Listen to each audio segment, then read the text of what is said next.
હિન્દુ દેવતાઓમાં દરેક દેવતાનું પોતાનું વાહન છે. વિષ્ણુનું વાહન ગરુડ છે, માતા લક્ષ્મીનું વાહન ઘુવડ છે, માતા સરસ્વતીનું વાહન હંસ છે, શિવનું વાહન નંદી બળદ છે, માતા પાર્વતીનું વાહન વાઘ છે. તમામ દેવતાઓના વાહનની પોતાની વિશેષતાઓ છે. જેમ સિંહ એટલે ઝડપી વાહન, તેમ બળદ એટલે નિષ્ઠાવાન ભક્ત. પરંતુ શું તમે જાણો છો કે ભગવાન ગણેશે પોતાના વાહન તરીકે ઉંદરને કેમ પસંદ કર્યો?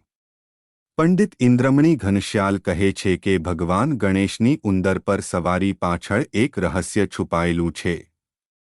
આવો જાણીએ તેનું રહસ્ય. એક દંતકથા અનુસાર એકવાર ભગવાન ગણેશનું ગજમુખાસુર નામના રાક્ષસ સાથે યુદ્ધ થયું.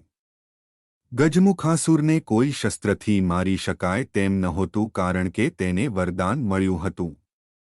ત્યારે ગજમુખાસુર પર ગણેશજીએ તેના એક દાંત વડે હુમલો કર્યો હતો. આનાથી ડરીને ગજમુખાસુર ત્યાંથી ઉંદર બનીને ભાગવા લાગ્યો. પરંતુ ગણેશજીએ તેને પોતાના પાશમાં બાંધી દીધો. આના પર ગજમુખાસુરે ગણેશની માફી માંગી. આ પછી ગણેશજીએ તેમને પોતાનું વાહન બનાવીને નવું જીવન આપ્યું. દ્વાપર યુગમાં એક બળવાન ઉંદરે મહર્ષિ પરાશરના આશ્રમમાં તોડફોડ કરી હતી. ઋષિમુનિઓના વસ્ત્રો અને ગ્રંથો પણ ચાવી ગયા. તેનાથી વ્યથિત થઈને મહર્ષિ પરાશર ગણેશજીની મદદ લેવા આવ્યા. આના પર ગણેશજી ઉંદરને પકડવા આવ્યા. ગણેશે ગાળિયો ફેંક્યો.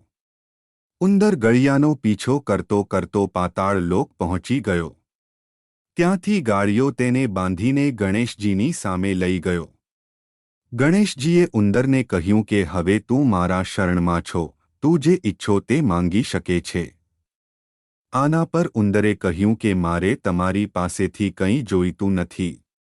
પરંતુ તમે મને કંઈ પણ પૂછી શકો છો. આના પર ગણેશજીએ કહ્યું કે તું મારું વાહન બને. આ રીતે ઉંદર ગણેશનું વાહન બની ગયું.